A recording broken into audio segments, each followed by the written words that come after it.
বলছি স্বামী, একটা কথা বলবো। একটা কেন সোনা পাখি ময়না, তুমি 10টা বলো। বলছি কি টাকার দরকার। আলমারিতে আছে তো, টাকা নিয়ে নাও না। ও ক টাকা হবে না, বৌমার জন্য জামদানি শাড়ি, নেকলেস, এখন সোনার যা দাম বেড়েছে, প্রচুর দাম বেড়েছে, বুঝতে পেরেছো, অনেক টাকার দরকার। তো কত হলে হবে? বলছি কি বিয়ের কন্ট্রাক্ট তুমি নেবা না আমি নেবো? দেখো সামনে ভোট, আমি এখন অনেক ঝামেলার ভিতরে থাকবো, বরঞ্চ তুমি নাও। তাহলে শোনো, ওই 30 লাখ টাকা খরচা করলে বিয়ে হয়ে যাবে। 30 লাখ? হ্যাঁ করছো কেন ওরকম? হ্যাঁ, তোমার 10 টাকা 5 টাকা একটা মাত্র ছেলে, ধুমধাড়াকা করে বিয়ে না দিলে পরে হবে? কিন্তু সামনে যে ভোট, আমার যে ভোটের পিছনে টাকা খরচা করতে হবে। আরে বাবা, তোমার একটা কথা বলবো, এক ঢিলে দুই পাখি। কিরকম? সামনে তো ভোট, আর এখন মোটামুটি যদি ছেলের বিয়েটা ধুমধাড়াকা করে করা যায়। তাহলে তো পয়সা সব শেষ। আরে পুরো কথা শোনো তো। বলো।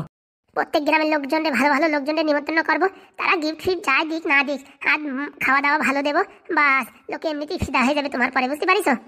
যদি খাওয়া দাওয়া করে ভোট না দেয়? আরে দেবে বাবা দেবে, তুমি টেনশন কিসের জন্য করছো? আর আমাদের সঙ্গে ওই কটকটি আছে না, মানে মরা আছে না, মরা থাকলে একাই 100। হ্যাঁ, ওর পরে তোমার দৃঢ় বিশ্বাস, আর ও তোমার পাশে থাকবেই, জেতার চান্স তো তার জন্য আমার 50% বেশি হয়ে গেছে। কিন্তু এই অসময়ে এখন 30 লাখ টাকা খরচা করা কি ঠিক হবে? শোনো, তোমার ছেলে তো একটা নাকি কয়টা? হ্যাঁ, একটা। ভোটের যেত বা না যেত, ছেলের বিয়ে দিতে হবে, ধুমধাড়াকা করে খরচা করতে হবে, 30 লাখ টাকা তো খরচা হবেই, আর কম হলে 25 লাখ। কিন্তু এখন এক কাজে দুই কাজ হয়ে যাবে, যদি লোকে তোমার বিয়ে দেখে আর বিয়ে বাড়ি খাওয়া দাওয়া দেখে পছন্দ করে, অনেক ভোট ফ্রিতে পাবা। সেসব ভোট তো কিনতে হচ্ছে না তোমার। সে তো বুঝলাম, কিন্তু আজকাল লোকে খাওয়া দাওয়া ভুলে যায়, কিন্তু ওই ক্যাশ ফ্যাশ দিলি পারে থাকে। আরে কিচ্ছু হবে না, আর এত বছর ধরে ইনকাম করছো, কম মাল জমা করেছো নাকি আমি জানি না নাকি? না, আছে টাকা পয়সা, কিন্তু ভাবছিলাম যদি আরো কিছু থাকতো ভালো হতো। শোনো আমার কথা শোনো, এখন নতুন নতুন মানুষের ঘরটা আসছে না, তাদের কাছ থেকে 5,000 10,000 করে কমিশন খাও, বুঝতে পারিছো? নয়তো একটু বেশিও খাতে পারো, কোনো সমস্যা নেই। তুমি যা মাইরি কথা বলো, আমার তো মোটামুটি কেসে ঝুলোবা। আরে কটকটির সাথে আলোচনা করো, এই মানে মরার সাথে আলোচনা করো, দেখো বিশাল বুদ্ধি দেবে। বাবা, এই মরা কাকা না খুব ভালো বুদ্ধি দেয়। দেখতে হবে না অ্যাসিস্ট্যান্টটা কার। বেচারা কালকে গেল, কবে আসবে কে জানে। আসবে, কাজটা হয়ে গেলেই আসবে। ফোনও নেই যে ফোন করে ডাকবো। বলছি টাকা পয়সা দাও, তাহলে আমরা বিয়ের কেনাকাটা শুরু করে দিই। বলছিলাম কি, আর 2 দিন থামো, মরা আসুক, তারপরে ওই পরিদের বাড়ির কি অবস্থা সেটা জানার পরে আমরা নয় সবাই একবারে ডালাফালা নিয়ে যেতাম ও বাড়ি, গিয়ে একটু মানে বলতাম যে আপনার মেয়েরে আমরা নিতে চাই পুত্রবধূ হিসাবে, তাহলে ভালো হতো। তাহলে 2 বাড়ি মিলিয়ে একসাথে কেনাকাটা করলে অনেক কমেও পাওয়া যেত, আর আগের থেকে মেয়ের ওই শাড়ি চুড়ি সব পছন্দ করে নিত, ভালো হতো। বলছি তোমার কথা তো যুক্তি আছে, কিন্তু ওরা মানবে কি না মানবে তার কোনো গ্যারান্টি আছে? বলছি কি মা, আমি তুমি এক ঘুরলে এই বাড়ি যাই আসলি হয়? কি করে যাবি বাবা? আমার কাছে একটা আইডিয়া আছে। কি আইডিয়া? বলছি আগের দিন পরি আমারে দেখিছে, আমি রেল স্টেশনের উপরে কম্বল বিতরণ করছি, আমার সাথে কথাও বলিছে। ঠিক আছে, এখন ওদের বাড়ি ডাইরেক্ট যাবো, বলবো কি তোমাদের গ্রামে আসছিলাম, তা কারা কারা অসুস্থ আছে, কাদের টাকা পয়সার প্রয়োজন, কাদের একটু সাহায্যের দরকার, তার জন্য আসছি। তো তুমি যদি একটু নামগুলো সাজেস্ট করতে ভালো হতো, এক কাজে দুই কাজ, আর ওদের মন মানসিকতাও জানা যাবে। সত্যি এতদিন পরে একটা কথা বলেছিস, সেটা কিট্টু মনে হচ্ছে তুই আমার ছেলে। তো তোমার ছেলে না তো কার ছেলে? আরে বাবা, ওরকম ভাবে বলিনি, মানে আর কি ওই শয়তানির দিক দিয়ে আমার মতন আগে বাড়তিছে তাই বলছি। কেন বাবা, বুদ্ধিটা ভালো না? তুই খর বুদ্ধি। আর এক কাজে দুই কাজ, হাত দিয়ে দেখি 3 কাজ, আর ওখানে গিয়ে মোরা কাকার সাথে দেখাও হয়ে যাবে। অসাধারণ বাবা, অসাধারণ, এইভাবে চালিয়ে যা, তুই একদিন এমএলএ হবি। কি ভাবো আমার ছেলের মাথায় বুদ্ধি নেই নাকি? ও তো বুদ্ধি খাটায় না তাই। তাহলে বাবা আমরা এখনই রওনা দিই, আর দেরি করে লাভ কি? যা বাবা যা, আর যাওয়ার সময় নলেন গুড়ির একটু মিষ্টি নিয়ে যাস। না, প্রথমবার নিয়ে যাবে না, এর পরের বার গেলে নিয়ে যাবে। এখন বলবো আমরা এমনি আর কি কাদের কাদের সাহায্যের দরকার, এইসব কথাবার্তা বলিয়ে সেটেলমেন্ট করে তারপর ওদের ভাবতাল দেখবো, যদি ভালো হয় পরের বার মিষ্টি, কালাকার, দই, কলা, লেবু, আপেল সব গোষ্ঠী ভরে নিয়ে যাবো। সত্যি দিন দিন তোর বুদ্ধি বাড়ছে বললি হবে না। বাবা কি বলো, আমার ছেলে কি বয়া নাকি? আরে না গিনি না, ছেলের অনেক বুদ্ধি হয়েছে, এইবার মনে হচ্ছে ছেলের বিয়ে দেওয়ার উপযুক্ত সময় হয়েছে। বাবা আশীর্বাদ করো, আমরা যেন সাকসেসফুল হই। 100% হবি, আর ওখানে আমাদের মরা সাহেব আছে তো, সব হ্যান্ডেল করে নেবে। আচ্ছা বাবা, তাহলে দেরি করবো না, এখনই যাই। হ্যাঁ যা বাবা যা, শুভ কাজে দেরি করতে নেই। বলছি কি আমি এই শাড়ি পরে যাবো নাকি অন্য শাড়ি পরে যাবো? আরে এই রাঙা শাড়িটাই তোমার হেভি সুন্দর দেখায়। কি যে বলো না। হ্যাঁ গো সত্যি বলছি, কিন্তু এইবার ছেলের বিয়ের সময় তোমার কিন্তু জামদানি শাড়ি দেবো। হয়েছে হয়েছে, আর লাগবে না জামদানি শাড়ি, আমার বৌমা আমাদের বাড়ি আসলে তাতেই আমি সন্তুষ্ট। আসবে আসবে আসবে, 100% আসবে। আসি বাবা, দুগা দুগা। এতদিন পরে মনে হচ্ছে ছেলে আমার মতন হয়েছে, আর এরকম শয়তানি বুদ্ধি না হলে এমএলএ হওয়া যায় না। আজকে পার্টি অফিসে গিয়ে সব ঘর স্যাংশন করে দেবো, আর প্রত্যেক ঘরওয়ালার কাছ থেকে 10,000 15,000 20,000 যার কাছ থেকে যা লুটমার করা যায়। সামনে বিয়ে, টাকার দরকার। আমি হচ্ছে এমএলএ বীরেন দত্ত, পকেটের 1 টাকাও খরচা করবো না, বাইরের টাকা দিয়ে আমার ছেলের বিয়ে হবে। এই খুশির খবরে সকালে সকালে একটা বাংলা মেরে পার্টি অফিসে যাই, দেখি এত খুশি হচ্ছে মনে, আর কি বলবো, কোন দিকে যাই আমি তাই বুঝে পাচ্ছি না। বলছি বাবা আর কদিন থেকে গেলে হতো না? না কাকা, অনেকদিন তো হয়ে গেল আসছি, এখন কলেজে আবার ফিরে যেতে হবে। বলছি লাল ব্যাটারিও নিয়ে যাবি? না না, ও এখানেই থাকুক। আরে ওখানে থাকলে আমাদের একটু মনে বল পাই যে হ্যাঁ সঙ্গে লাল ব্যাটারি আছে। হ্যাঁ বাবা, লাল ব্যাটারি নিয়ে যা। না বাবা, ওই একটা রুম তো, পড়াশোনায় ডিস্টার্ব হয়। হ্যাঁ বিরাট ডিস্টার্ব হয়, আমার জন্য পাদুদা বই পড়তেই পারে না, খালি আমি ক্যাচর ক্যাচর করি তো, আর মোবাইল টিপি করি। বলছি বাবা পাদু, আর 2-4 দিন থাকিয়ে গেলে ভালো হতো। ওই নারকেল বেগম কোথা থেকে খোঁচা মারবে, আমার তো তাই সন্দেহ হচ্ছে। না কাকা, আমার যেতেই হবে। এত আর্জেন্ট কেন বাবা? 2 দিন থেকে যা। আরে ওই পাদুদার ওখানে চার্জার রাখি আছে, বুঝতে পারিস তো? সে চার্জার ছাড়া চার্জ হচ্ছে না, তার জন্য চলে যাবে। চার্জার মানে? আরে মোবাইলের চার্জার রাখি আছে মনে হয় তোমার, তার জন্য এত তাড়াহুড়ো। কি যে বলিস তুই! না মানে আমি তো ভাবলাম আজকাল মানুষ মোবাইল ছাড়া চলতে পারে না, তো তাই তোমার চার্জার রাখি আছে নাকি সেই কথা বলছিলাম। না রে না, ওইসব চার্জার ফার্জারের কোনো কথা না। বলছি বাবা, আমার মন বলছে নারকেল বেগম কোনো না কোনো একটা ঝামেলা বাঁধাবে। আমরা ওদের ওই হাবি জাবি মোচা কল দিছি না, ওরা আমাদের ছাড়বে না, কিছু না কিছু ঝামেলা করবেই করবে। আরে কাকা তুমি টেনশন নিয়ে না, আমি তো আছি। যদি কোনো কিছু বলে বলবা, আমি সকালে ট্রেন ধরে চলে আসবো। তবু বাবা, আর 2-4 দিন থেকে গেলে ভালো হতো। আমাদের মন বলছে 2-4 দিনের ভিতরে একটা অঘটন ঘটাবে। বলছি পাদু, সবাই যখন বলছে তো 2 দিন থেকে জানা। তাহলে বাবা শোনো, আমি ওই কালকে আবার আসবানি, বুঝিস? আমার আজকে একটু কাজ আছে, আজকে যেতেই হবে, না হলে মোবাইলের সিম কার্ড বন্ধ হয়ে যাবে। ও বারবার কি বলছে, চার্জার মোবাইলের সিম কার্ড বন্ধ হয়ে যাবে। ও ফাজিলোর কথা শুনে না তো, ও আমার খেপাচ্ছে। তাহলে এক কাজ কর, তুই এক্ষুনি বেরিয়ে পড়, বুঝেছিস? যেতে যেতে সন্ধ্যা হয়ে যাবে, তুই কাজটা সেরে এই কালকে সকালবেলা চলে আসিস। আচ্ছা বাবা, তাহলে আমি এক্ষুনি বেরিয়ে পড়ছি। আর তুই তখন থেকে কি বলছিস মোবাইলের চার্জার? আরে ও তো আমি একটু আর কি মারছিলাম, তোর নিচ্ছি না বলে তো রাগ হচ্ছে ভাই? না না, আমার রাগ হবে কিসের জন্য? আর আমি এই তোমার পড়াশোনার মাঝখানে যাইয়ে অসুবিধা করবো কিসের জন্য? তার জন্য আমার বাড়ি ঠিক আছে। আর বলিস না, সামনে পড়াশোনার বিশাল চাপ। হ্যাঁ বাবা, বিশাল চাপ, সেটা আমি দেখেছি। রাত দিন তুমি খালি পড়াশোনাই করছো। ঠিক আছে ভাই, আমি এখন আসি। বলছি ব্যাগ ট্যাগ নেবা না?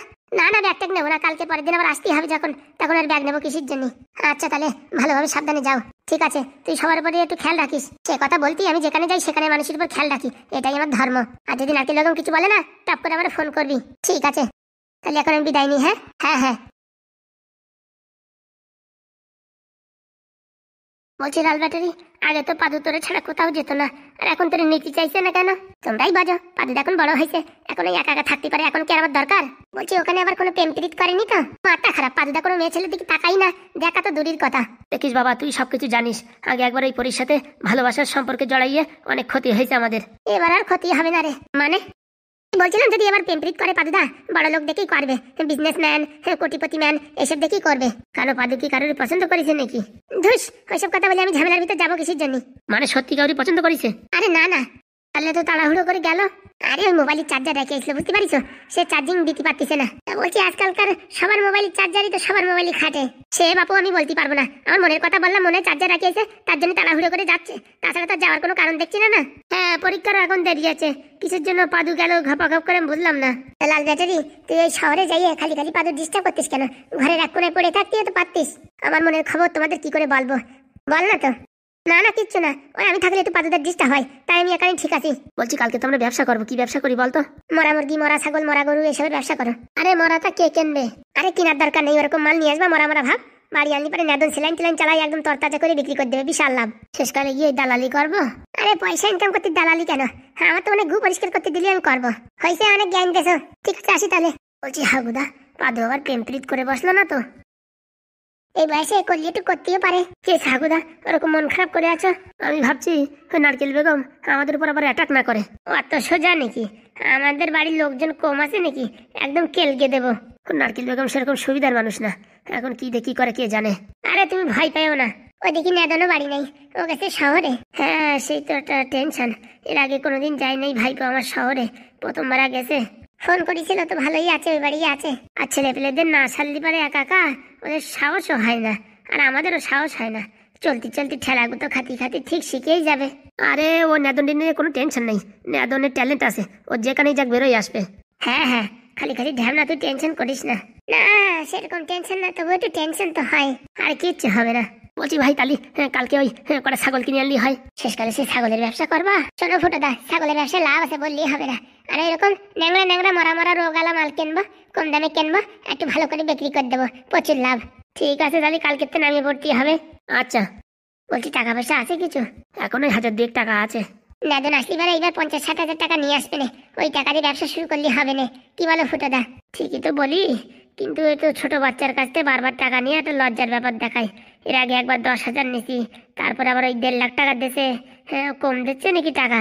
বললি হবে না, নেদন যে ইনকাম করে না, ভালো ভালো মানুষে করতে পারবে না। একটু ছেলেটা যদি পড়াশোনা শিখতো না, ঠাকুর আমার কোনো দুঃখ ছিল না।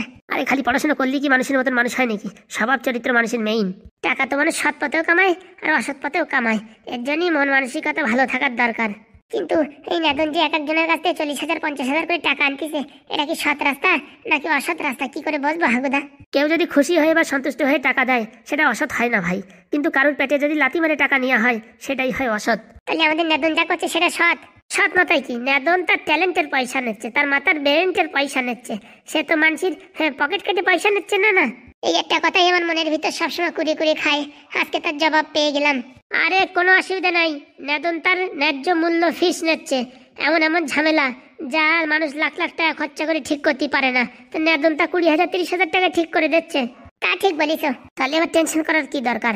চল ভাই ঘরে যাই একটু আরাম করি। চলো। বলছি বাবা কিট্টু, এটা কি তোর শ্বশুর বাড়ি? হ্যাঁ মা, এখনো হয়নি কিন্তু হবে। তুই এখন কি করবি? আমি যা করবো তাতে কিন্তু তোমার 5-6 হাজার টাকা খরচা হবে বলে দিচ্ছি। আরে বাবা, 5-6 হাজার কেন, 10,000 টাকা খরচা হলে আমি রাজি। তাহলে দেখো তোমার ছেলে কিট্টুর কামাল। দেখা দেখা তাড়াতাড়ি দেখা, বৌমারে দেখিনি কতদিন হয়ে গেল। বাড়িতে কেউ আছে? হ্যালো, বলছি বাড়িতে কেউ আছেন? আরে কিট্টু তুমি এখানে? এই তো তোমাদের গ্রামে আসছিলাম, তা ভাবলাম তোমার সাথে একটু দেখা করে যাই। হঠাৎ করে আমাদের গ্রামে? তোমাদের গ্রামে আসছিলাম, একটা কাজ ছিল। কাকিমা ভালো আছেন? হ্যাঁ ভালো আছি। মা তুমি কেমন আছো? এই চলে যাচ্ছে। তা কাকু বাড়িতে নেই? বাবাই কোচিং এ গেছে। বলছিলাম তোমাদের গ্রামের থেকে একজন আসছিল আমাদের বাড়ি, অসহায় মানুষ, তার বউয়ের শরীর খারাপ, তোমাদের বাড়ির আশেপাশে কোথাও হবে। তা আমি বাড়ি ছিলাম না, বাবা কথা বলেছিল, মা কথা বলেছিল, নামটা ভুলে গেছি, তাই বলছি তুমি কি জানো? হ্যাঁ হ্যাঁ জানি তো, আমাদের বাড়ি থেকে 2-3টে বাড়ি ছাড়িয়ে সামনে একটা বাড়ি, ওই কাকার খুবই শরীর খারাপ, ওই তো তাকে একটু সাহায্য করতে আসছি। বলছি কিট্টু, আমার নিজের চোখে আমি বিশ্বাস করতে পারছি না, একসময় তুমি কত দুষ্টুমি করেছো, আর এখন তুমি গরিব মানুষের পাশে এসে দাঁড়াচ্ছ। সত্যি তোমার মতন ছেলে হয় না। ভালো হয়েই বা কি লাভ বলো মা, ওর জীবনে শুধু কষ্ট আর কষ্ট। কেন? না না থাক না, ওসব কথা থাক। বলো না কি হয়েছে? ওর একটাই আশা ছিল, এমনকি আমারও একটাই আশা ছিল, তোমাকে আমাদের ঘরের বউ করার, কিন্তু সেটা যখন পূর্ণ হলো না, তখন কিট্টু নিজেকে ভালো রাখার জন্য গরিব মানুষের পাশে এসে দাঁড়ায়। অনেক কাজ করেছে, কোনো কাজে শান্তি পায়নি, গরিব মানুষের পাশে এসে যখন দাঁড়ায় তখন তার মনে অনেক ভালো লাগে, তখন থেকে আমার ছেলে গরিব মানুষের সেবা করে। বলছি দেখো, আমার জীবনে যতগুলো ট্র্যাজেডি হয়ে গেছে না, আর কি বলবো, কিন্তু আমিও সুখী নেই, আমিও প্রচন্ড দুঃখী, জানোই তো। হ্যাঁ শুনেছি তোমার নাকি ডিভোর্স হচ্ছে। আর বলো না, হ্যাঁ অনেক ভুল করেছি। প্রথম পাদুকে ভালোবেসে ভুল করেছি, পরে আরেকজনকে মন দিয়ে ভুল করেছি, সেই 2 জায়গা থেকে শুধু কষ্টই পেয়েছি। বলছি পরি, একবার আমার উপরে বিশ্বাস করে দেখতে পারতে, তোমায় রানী বানিয়ে রাখতাম। এখন আর কি করার আছে বলো, এখন তো সব শেষ হয়ে গেছে। এখনো কিচ্ছু শেষ হয়নি, তুমি যদি চাও আমি এখনো তোমায় আমার ঘরের পুত্রবধূ হিসাবে বরণ করব। এখন কাকিমা, একবার বিয়ে হয়ে গিয়ে ডিভোর্স হয়ে যাও মেয়েকে কেউ ভালো ঘরে কেউ নেয় বলো? আমি রাজি, তুমি যদি রাজি থাকো তাহলে বলো। দেখো আমি তো তোমার আগে থেকেই পছন্দ করতাম, কিন্তু আমার এখন বিয়ে হয়ে গেছে, এখন কি আর তোমাকে আমি ভালোবাসতে পারবো? কেন পারবে না, যদি তুমি মন দিয়ে ভালোবাসো না, কেন পারবে না? তবুও কিট্টু, তুমি মনে মনে ভাববে যে অন্য কোথাও পাত্তা পাইনি তার জন্য আমার কাছে আসছে, এইসব কথা তুমি মনে মনে ভাববে। না পড়ি না, এসব ভুল কথা। আমি তোমায় ভালোবাসি, তোমার বিয়ে হয়ে যাওয়ার পরেও কতবার চেষ্টা করেছি তোমার মনটা জয় করার জন্য, কিন্তু পেরে উঠিনি। আজকে দেখো, গরিব মানুষের পাশে এসে আমি একটু ভালো লাগে, তাই একটু এদিক ওদিকে ঘুরে বেড়াই। দেখো মা, তোমার বাবার সঙ্গে কথা বলে দেখো। দেখেন কাকিমা, এই ব্যাপারে আমি কিচ্ছু বলতে পারছি না, আর বাবাকে বলতে আমার খুবই লজ্জিত বোধ হবে। ওর থেকে বরঞ্চ আপনি যদি এসে একবার বাবার সঙ্গে কথা বলেন তাহলে খুব ভালো হয়। দেখো মা, এর আগেও তোমার বাবার 2বার আমরা আটক করেছি, এখন আর লজ্জায় তোমার বাবার সামনে আসতে মাথা নিচু হয়ে যায়। আমিও অতটা খারাপ না, শুধু আমার ছেলের দুঃখ যন্ত্রণা মেটানোর জন্য, তোমার সঙ্গে বিয়ে দেওয়ার জন্য আমিও এরকম স্টেপ নিয়েছিলাম, নাহলে আমি অতটা খারাপ না গো। হ্যাঁ সেটা তো ঠিকই, প্রত্যেকটা ছেলে মেয়ের বাবা মা চায় তার ছেলে সুখে থাকুক, শান্তিতে থাকুক, তার জন্য তারা অনেক কাজ করে যেগুলো সমাজে উচিত না। তুমি তো খুব ভালোই বোঝো, তাহলে আর কি বলবো। তাহলে কাকিমা, আমার বাবার সঙ্গে একবার কথা বলে দেখবেন, এখন আমার মতে আর মত হবে না, বাবা যেখানে বলবে আমি সেখানেই বিয়ে করব, বাবার মতেই আমার মত। বলছি কাকু কখন আসবে বাড়িতে? এই তো ঘন্টা 2 পরে। বলছি তাহলে আজকে 1 কাজে 2 কাজ করে যাই, গরিব মানুষকে সাহায্য করে যাই, আর তোমার বাবার সঙ্গে কথাও বলে যাই। আচ্ছা কোনো সমস্যা নেই। বলছি মা, তাহলে কোন বাড়ি ভালো নেই, আমাদের একটু নিয়ে চলো। হ্যাঁ আসেন, আমার পিছন পিছন আসেন।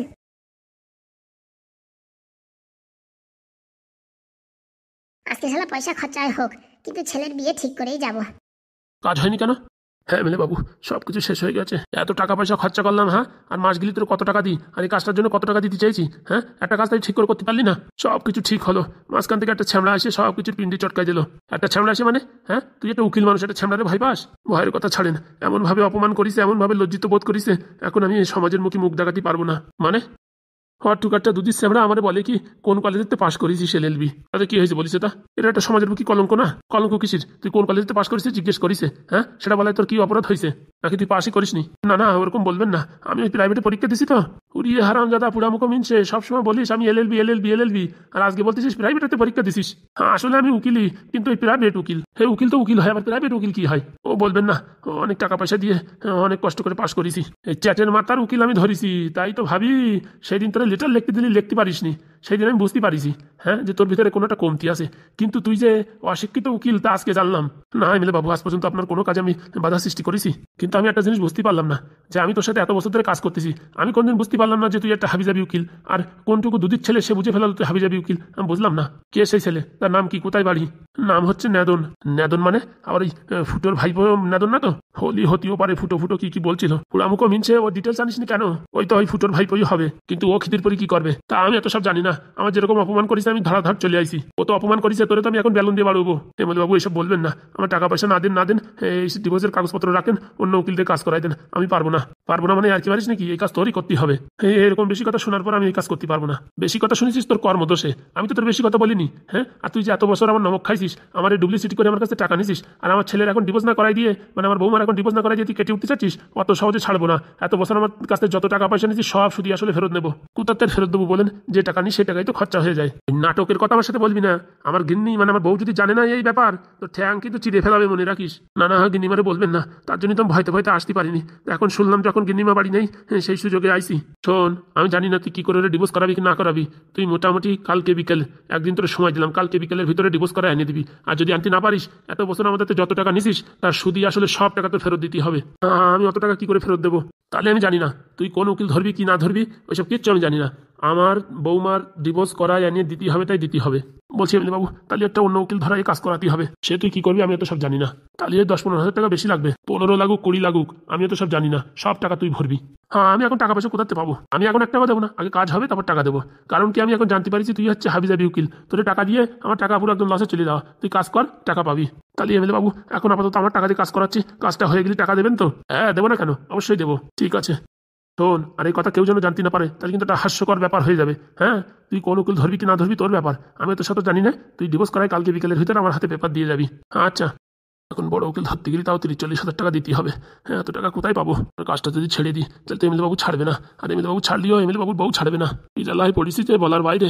এত বছর ধরে চাকরি করতেছি, কেউ ধরতে পারলো না, আর ওইটুকু দুদিন শেষে আমরা বলে ফেলাম আমি ডুপ্লিকেট উকিল। একটা জিনিস আমি বুঝি না, আমাদের বাড়ি একটা ঝামেলা লাগিয়েই আছে, আর যে ঝামেলাই লাগুক, নয় তার পিছনে নারকেল বেগম আছে, নয়তো ফুটোদের বাড়ির লোক আছে। কি শনির দশায় ধরালো রে, আমি তো বুঝে পাচ্ছি না কিছু। এখন গিন্নি আসলে কি বলবো আমি তাই তো বুঝে পাচ্ছি না। সত্যি কথাটা যদি জানতে পারে না, আমার তো এমন কচু বাটা দেবে না, জীবন পুরো কেন্দ্রে যাবে। ভাল লাগে না, তার জন্য লোকে বলে কম দামে মোবাইল কিনতে নাই, আর কম দামে উকিলও ধরতে নাই, দুটেতেই লস খাতি হয়। আমার অবস্থা এখন তাই হয়েছে। বউ ছেলে মেয়ে এখন বাজার করতে যাবে, হ্যাঁ, আর এই সময় যদি বলে কি হয় নাই, কার না রাগ চাতে দেখতে হবে। কালকের ভিতরে যদি কাজটা না করতে পারে, তাহলে অন্য উকিল ধরতে হবে, না তোমার বউরিও জানাতে হবে। আর এই মরাটা যদি আসতো না, তাহলে আমার খুব উপকার হতো। একা বুদ্ধি লাগায় পাচ্ছি না, এখন মরার দরকার। মরার সাথে কি করে যোগাযোগ করবো? ও কি বলিস, যেখানে থাকে তার সামনে যায় কুকু কুকু করে আওয়াজ করতি। যে করেই হোক মরার সাথে কথা বলেই পাপ থেকে উদ্ধার হতে হবে, নাই তোমার বউ আমার পৃথিবী থেকে উদ্ধার করে দেবে। আর ভাল লাগে না রে, ভাল লাগে না। তো আর কিছু বলছি বাবা, পয়সা করি যা লাগে লাগুক, আমার বৌমা যেন বাড়ি আসে ফেরত। আরে কাকা বাবু, আপনি টেনশন নেবেন না, আমি যে কাজ আজ পর্যন্ত হাতে নিয়েছি কোনোটাই আজ পর্যন্ত ফেল করিনি। হ্যাঁ, তুই ঠিক বলিস আমার বন্ধু, আজ পর্যন্ত কোনো কাজে ফেল হয়নি। এটা তো আমরা জানি, তার জন্যই তো তোমারে নিয়ে আসছি বাবা। ভাই, তুমি এখন আমার ভরসা, আমার জীবন এখন তোমার হাতে। কোনো চাপ নিও না, ওই বাড়ি সব কীর্তন গান এতক্ষণ লাগাই দিছি, দেখো গে। বলছি এখন আমরা কি স্টেপ নেব? কিচ্ছু করার দরকার নেই, এখন চুপচাপ থাকতেই হবে। ওইদিকে কি রিয়াকশন আসে তার উপরে নির্ভর করে আমরা কিরকম অ্যাকশন নেব। বলছি বাবা, তুমি কোন ক্লাসে পড়ো? আমিও স্কুল যাই না, ওইসব হাবিজাবি কাজ আমাদের হয় না। আমিও স্কুল যাই না। কি বলছো, স্কুল যাও না? তাও তোমার মাথায় এত বুদ্ধি? স্কুল গিয়ে কি হবে, আমরা গরিব মানুষ, চাকরি বাকরি পাতি হলে অনেক টাকা দিতে হয়, অত টাকা কোথাতে পাবো? আর যতদিনই চাকরি বাকরি খুঁজবো ততদিন এত টাকা ইনকাম করে নেবো, সারা জন্মে খাতি পারবো না। তা বলছি বাবা, একটুখানি পড়াশোনা করলেই তো ভালো একটা চাকরি বাকরি পেয়ে যেতে। এইসব সেক্টর চাকরি আমার দরকার নেই, আমার মাথায় যে বুদ্ধি আছে সেটা যদি কাজে খাটাতে পারি না, এত টাকা ইনকাম করবো, চাকরিটি সারা জীবনে দিতে পারবে না। তা ঠিক বলেছো, তোমার মাথায় যে বুদ্ধি তুমি তা পারবে। বলছি আজকে কিন্তু পরিবারিতে ফোন আসবে, ঠিক আছে? তখন সাবধানে কথা বলতে হবে। আর যদি পরিবারিতে ফোন না করে, তাহলে আরেকটা অপশন, ওরা বড় উকিল ধরে পাঠাবে। তা তোমার কি মনে হয় বাবা, পরিবারিতে ফোন করবে না বড় উকিল আসবে? এখন ওদের পকেটে কত টাকা আছে তার উপরে ডিপেন্ড করে। যদি পকেটে মাল মেটেরিয়াল অনেক থাকে, তাহলে অনেক চেষ্টা করবে, যদি কিছু না করতে পারে তখন যাই মীমাংসাতে আসবে। সত্যি আমি আজ পর্যন্ত অনেক ছেলে দেখেছি, কিন্তু তোমার মতন ছেলে দেখিনি। খেলা আছে আমার বন্ধুর, বুঝিছো? একটা কথা বলবো, কিছু মনে করবা না তো? না বলো বাবা। বলছি ওই মেয়েটা কিরকম, সত্যি কি ভালো নাকি মন্দ? এখন বাবা ছেলের সামনে কি বলবো, কাজকর্ম কিচ্ছু করে না। কাজকর্ম করে না, রান্না বান্না করে না? রান্না তো দূরের কথা, বাবা আর বলেও না। একটু তরকারি ফরকারি কাটিয়ে দেবে, কাটিয়ে না দিলেও আমার সাথে এসে একটু কথাবার্তা বলবে, আর আমি কাজ বাজ করবো, তাও হয়। সারাদিন ওই মোবাইল আর মোবাইল। ছাড়ো তো কিন্তু এসব কথা ছাড়ো, এখন বয়স কম, এখন একটু মোবাইল দেখবে না তো কখন দেখবে? ওইসব কথা বলবেন না, মোবাইলের রোগ একবার ধরলি ও বয়স দেখে না, বুড়ো বয়সেও মানুষ মোবাইল ছাড়ে না। ঠিক কথা বলেছো বাবা, আমি সংসারের এত কাজ কাজ করতে করতে সময়ই পাই না মোবাইল ধরার। ওইসব কথা ছাড়েন, কি করে বৌমারে টাইট দিতে হয় আমি আপনার ট্রেনিং দিয়ে দেবানি। হ্যাঁ আচ্ছা বাবা। বলছি বাবা, ওটা খাওয়া দাওয়া করে নাও। বলছি রাজদা, হ্যাঁ বলো। যদি তোমার কাছে পরি ফোন করে কি কি বলে পাই টু পাই সব আমারে বলবা, কারণ তোমার কথা অনুযায়ী আমি বিচার করে ওখানে সেটেলমেন্ট করব। আচ্ছা। ওই উকিল যদি আর এক উকিল না ধরে তাহলে নির্ঘাত তোমার ফোন করবেই করবে, আর আজকে রাত্রির ভিতর যদি ফোন না আসে তাহলে ভাববা কালকে নতুন উকিল আসবে। কি করে বুঝলে কালকে নতুন উকিল আসবে? বললাম আমার কথাটা মিলাই নিয়েন। বলছি বাবা, যদি বড় হাইকোর্টের উকিল পাঠায় তখন?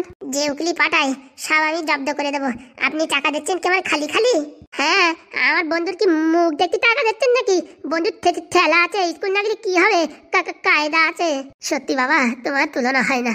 আচ্ছা তাহলে এখন আমি তাড়াতাড়ি শুয়ে পড়বো, আমার আবার সকাল সকাল উঠতে হবে। তাহলে কটা খাওয়া দাওয়া করে নাও বাবা। আচ্ছা চলো চলো চলো, সবাই খাওয়া দাওয়া করে নেবা। তুই আবার মুখ কালো করে আছিস কেন? বলছি কি মা, তোমার কাছে একটাই অনুরোধ, পরি আসলি না, পরির উপরে এরকম টর্চার করে না। কেন, আমি কবে টর্চার করলাম? না না, তাই বলছি, পরির উপর টর্চার করে না। ওর সাথে আমি সারা জীবন সুখী সংসার করতে চাই। কেন, তো সংসারের ভিতরে আগুন কি আমি ঢালিছি নাকি? না, ও ছোট্ট মানুষ তো বোঝে না তো কি রান্না করতে হবে কি না কি, তার জন্য তুমি রাগারাগি করো মা, কিচ্ছু করো না, বুঝিস তো? সব দোষ লাস্টে আমার ঘাড়ি ঠেলে দে। আর তোর যদি এতই বাধা হয় না, বর বউ আলাদা খা, বুঝেছিস, রান্না করে। কি বলছো মা তুমি? ঠিকই বলছি, কথায় যুক্তি আছে কিন্তু। আমি ইনকাম করি না কিচ্ছু, তো আমি কি করে আলাদা খাবো? তরি তরকারি যা লাগে সব আমরা দেবো, তোরা দুজন আলাদা রান্না করে খাবি, তখন তোর বউ দেখবি ভালো রান্না করবে আর তোর ভালো ভালো খাওয়াবে। কি বলছো মা? তোর বউ যদি ফিরে আসে কথা ক্লিয়ার কাট বলে নেবো, যদি আমার এখানে কাজ না করো তাহলে তোমরা আলাদা খাও। ওই কথা বললি মা, পরি আবার চলে যাবে। কিচ্ছু যাবে না, তুমি টেনশন করো না, সে কাজ আমি করে দেবো। কিন্তু আমি একটা কথা বলে দিচ্ছি, 6 মাস অব্দি গ্যারেন্টি দেবো। এর ভিতরে যদি ঝুট ঝামেলা হয়, ঠিক আছে, তার দায়িত্ব আমি নেব। তারপরে ঝুট ঝামেলা হয়ে চলে গেলি সে দায়িত্ব কিন্তু আমার না। মানে 6 মাস পরে যদি আমার বউ চলে যায় তখন আপনার আবার ভাড়া করে আনতে হবে? আমি এক কাজে 2 বার হাত দিই না, একবারেই সোজা করে দিই। তারপরে যদি না শোনে কথা, তারপরে ড্যান্স করে বেড়াবো, আমি ওর ভিতরে নাই। আমি এরকম পয়সার জন্য চিটিংবাজি কাজ করি না। একবার তোমাদের দিচ্ছি, ঠিকঠাক করে চালালি চালাও, নালি দেখো সংসার ভেঙে দাও। পরে যদি চলে যায়? তার জন্য তো সেরকম যত্ন নিতে হবে বউর, সোনা দানা গয়নাগাটি যা চাবে সব কিনে দিতে হবে। ও দেবে কোথাতে, ওর কাছে নাই ফুটো করি। সেসব তো আমি জানি না, ছেলে ইনকাম করে না তার আগে বিয়ে দিয়ে দিছো, ছেলে যা বলবে তাই শুনতে হবে নাকি? কি আর বলবো বাবা, একটা মাত্র ছেলে জিদ করে বইছে বিয়ে করবে, তার জন্য দিছি বিয়ে দিয়ে। বিয়ে দিতে হয়, 1 টাকা ইনকাম করে না, তার কেন বিয়ে দিতে হবে? আমি পরির ভালোবাসি। দেখেছি তো ভালোবাসার কি পরিণাম, পকেটে পয়সা না থাকলে ভালোবাসার জানলা দিয়ে পালাই। একদম ঠিক কথা বলিছো বাবা। এই দেখো, আমি এখন যে ইনকাম করে আমি তো বিয়ে করতে পারি, কিন্তু আমি তো করবো না। আমি করবো না, আমি জানি বিয়ের জ্বালা কি জ্বালা। কি জানো বাবা তুমি বিয়ের জ্বালা কি জ্বালা? চারিদিকে দেখতে দেখতে আমার আইডিয়া হয়ে গেছে, বিয়ে করা মানে আগুনের উপর পাও দিয়া। তালি ভাইয়া আমিও করবো না, তোর জন্য মেয়ে নিয়ে রেডি হয়ে বসে রয়েছে তো তোর শ্বশুর।